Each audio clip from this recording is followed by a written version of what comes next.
বিহারের মুখ্যমন্ত্রী হিসেবে ফের একবার শপথ নিলেন নীতিশ কুমার।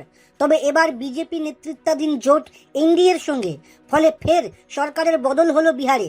শপথ নিয়ে প্রধানমন্ত্রী নরেন্দ্র মোদীকেও ধন্যবাদ জানালেন তিনি।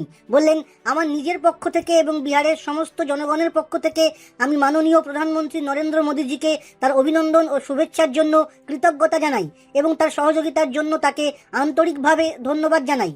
লোকসভা ভোটের মুখে বিহারের সরকার নিয়ে হঠাৎই শুরু হয় বিস্তর জলঘোলা। সেখানে নীতিশ কুমার বিজেপি বিরোধী জোট ছেড়ে হঠাৎই বিজেপির দিকে ঝুঁকতে শুরু করেন। শেষ পর্যন্ত রবিবার সেই জল্পনায় বৃত্ত সম্পূর্ণ হলো। শনিবারই আগের জোটের মুখ্যমন্ত্রী হিসেবে ইস্তফা দিয়েছিলেন নীতিশ, আর রবিবার তিনি নতুন জোটের মুখ্যমন্ত্রী হয়ে শপথ নিলেন। তার মন্ত্রিসভায় শপথ নিলেন মোট 8 জন মন্ত্রী।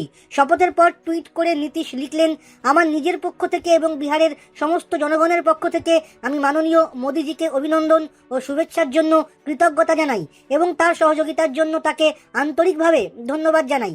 বিহারে এনডিএ জোটের সঙ্গে নতুন সরকার গঠিত হয়েছে। জনগণই প্রধান এবং তাদের সেবা করাই আমাদের মূল লক্ষ্য। কেন্দ্র ও রাজ্যে এনডিএ জোট সরকার থাকায় উন্নয়নের কাজ গতি পাবে এবং রাজ্যের মানুষের উন্নতি হবে।